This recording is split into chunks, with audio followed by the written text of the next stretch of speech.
Kreu I Partisë Demokratike Sali Berisha në një konferencë për mediat nga Selia Blu e ka quajtur seancën e djeshme në Kuvend, ku raportuan institucionet e sistemit të drejtësisë në lidhje me punën e bërë gjatë vitit 2024 si teatër tragjikomik.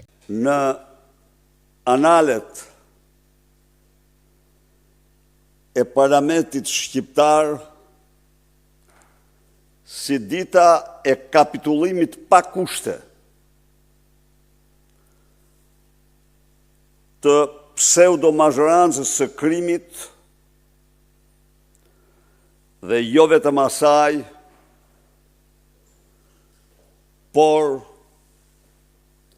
para shqiptarëve dhe mbar botës, mercenarit të Edi Ramës,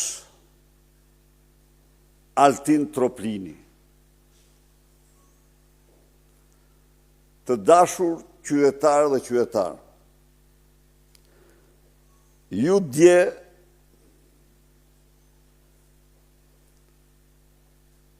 në një theatër tragjikomik patë se si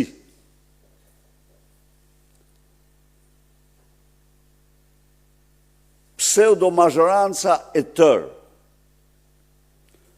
u angazhuat të shkel ligje,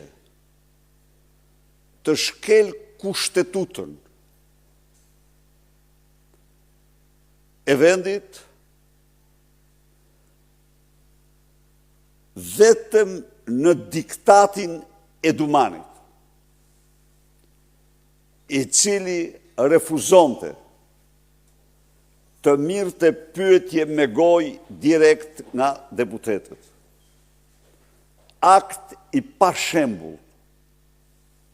Sali Berisha deklaroi se është I gatshëm të ulet dhënien e tryezë me kryeministrin Edi Rama për diskutimet mbi ndryshimet kushtetuese. Ai theksoi se krimi një senati mund të jetë I dobishëm, por duhet të shoqërohet me uljen e numrit të deputetëve dhe rritjen e numrit të bashkive. Berisha kërkoi gjithashtu përfshirjen e Odirit dhe ekspertëve të Këshillit të Evropës në reformat zgjedhore dhe territoriale.